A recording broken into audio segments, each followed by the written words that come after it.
లెక్కకైతే నిన్ని అలా ఎండలు దంచాలే. ఎంత అంటే రోళ్ళు వలిగే అంత. రోహిణి కార్త్ అంటే ఆ మాత్రం ఉండాలే మళ్ళా.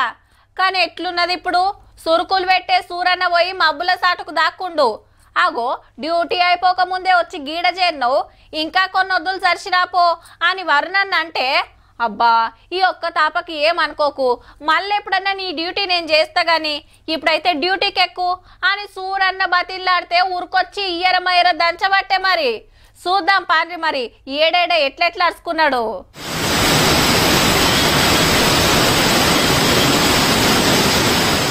జరసేపు దంచుడు జరసేపు గెరువిచ్చుడు పొద్దాకి ఇట్లనే ఉన్నది. ఆనతెప్పలు మోసుకొచ్చే నైరుతి రుతుపవనాలు ఇయాలనే తెలంగాణకు వచ్చినాయి. మరి ఈ 3-4 రోజుల్లో అన్ని జిల్లాలకు వరుసుకుంటాయి, పెద్దానలు పడతాయని ఎల్లో అలర్ట్ ఇచ్చిండ్రు. సర్వసాధారణంగా మనకి 10th జూన్ అనగానే అన్నీ మనకి నైరుతి రుతుపవనాలు అనేవి తెలంగాణ భూభాగాలను తాకుతూ ఉంటాయి. ఒక విధంగా చెప్పాలి అంటే ఇటు సుమారు ఒక 18 రోజుల ముందస్తుగానే నైరుతి రుతుపవనాలు అనేవి తెలంగాణ తాకాయని చెప్పొచ్చు. అంటే ఈ తాపక ఆనకాలం ముందే చాలా అయినట్టు.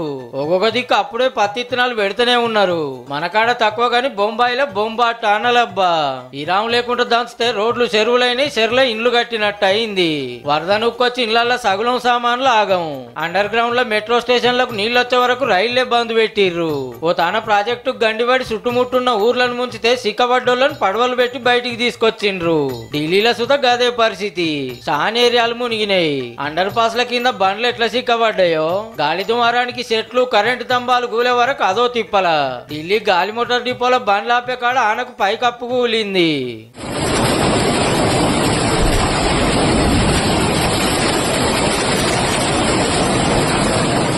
ఢిల్లీలో విమానాలు దిగుతలేవు ఎగురుతలేవు అంటే ఎట్లున్నదో చూడురిగా.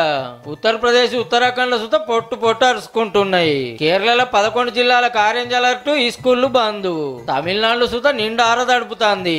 ఈ ఏడు ముందే ఆనకాలం వచ్చే వరకు దేశమంతా గిట్లుందన్నట్టు.